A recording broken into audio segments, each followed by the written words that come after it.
Well, there's a bunch of, for whatever reason, in the last 24 hours, there is a bunch of buzz about changes happening in Washington, D.C., specifically the names Pam Bondi, Kash Patel, and Dan Bongino are getting brought up. Now, Bongino has been pretty silent lately. The last big splash he made was when he posted that corrupt public officials will not be tolerated. Now, since then, corrupt public officials are still being tolerated. And the James Comey, Letitia James case, the James case, that'd be a lot easier. Can you just call it the James case? Make it a lot easier on us. The double J case. Well, that got tossed. Pam Bondi says, okay, well, we're going to appeal. It's hard to take anything they're doing seriously regarding that, considering that they put Halligan in charge. And look, this is another one where it's like, I don't even know the value of this. I don't even know what it means. But I have to say, what are the odds, as we're learning now, Trump has basically surrounded himself with models, that these women are all connected to the modeling agencies that he used to run. It's like, is it Bondi? Lindsay Halligan is a former Trump model.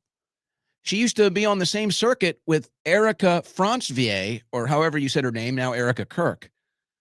So I don't know. It's like, hey, man, I like hot chicks too, but I also like arresting deep state criminals. So, okay, we got Pam Bondi out there. We got Ice Barbie, Kristi Noem out there. We got the hot prosecutor, Lindsay Halligan, the former model. It's like, all right, I like hot chicks too, Mr. President. We get it. Maybe there's not many things up there. Not too many things as great as hot chicks, right, Mr. President? But I think I'll take arresting the deep state over hot chicks. I think most people would probably take deep state arrests and results with this administration over the hot chicks. I don't know. If I want hot chicks, I'll go to the UT football game. If I want hot chicks, I'll go downtown tonight. Okay. I want deep state arrests. I want results. But to get back to the point, so Caroline Leavitt decides she needs to address this. Caroline Leavitt addressing the rumors. Nobody's going anywhere. Nobody's going anywhere. Well, I don't know about all that. Like I said, these rumors have been swirling for months, folks. Are they rumors? Is there anything to it? I don't know. I haven't made a big fuss about it. But now that the rumors are back and Caroline Leavitt is responding to them, tells me there's some discomfort. Tells me there's some discomfort in D.C. There's some discomfort with the administration. And rightfully so. Trump can come out and say the GOP is more united than ever. Trump can come out and say, oh, my approval ratings are an all-time high. Everybody knows these things are not true, no matter how many times he says them. Everybody knows they're not true. So eventually, President Trump, I think, is going to have to weigh the decision of whether or not he needs to shake things up in this administration for his own sake.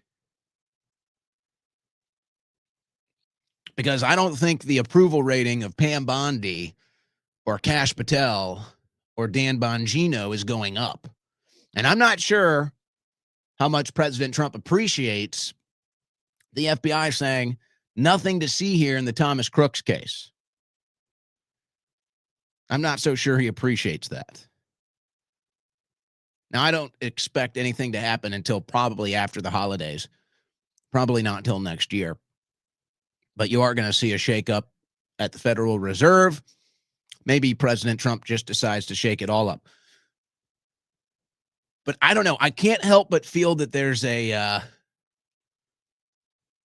like when they're not addressing these things, I feel like nothing is really going on. But then when they do address these things, that's when I start to think, okay, maybe there's something to it. So if I didn't see the White House and Caroline Leavitt making press statements today about how nobody's going anywhere, everybody's safe, the administration is great, If I didn't see that today, I'd probably just consider these things rumors and not be reporting on it. But because I saw that, now I think there might be something to it. Maybe that's just the contrarian in me. I can't subdue it. That's what my instincts tell me. Now that they're addressing it, I think there might be something to it. But maybe it's what you need, you know?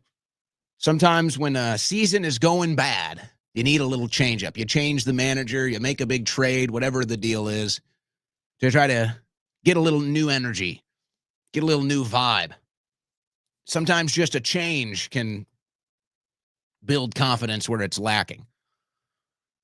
So, okay, we will hear from Kash Patel. I got to say, though, it's just seems like there's still a honeymoon phase happening here with Kash Patel, doesn't it? It feels like there's still kind of a honeymoon phase happening with Kash. Why is Kash Patel sitting down for interviews with Catherine Herridge? Okay. The FBI director wants to have a media footprint. Kash Patel's always had a media footprint. Okay. But with the backdrop of the lawsuits with his girlfriend and the backdrop of the private planes and the flights, not getting enough results, Kash. Not getting enough results.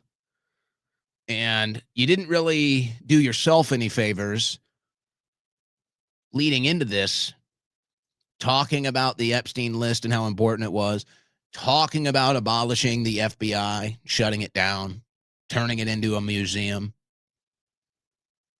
So you kind of set yourself up for failure because now anything short of that is going to be considered a letdown. So is there anything to this? Are the rumors true? Are we going to see major sea changes next year? What is the real fate of Pam Bondi, Kash Patel, and Dan Bongino?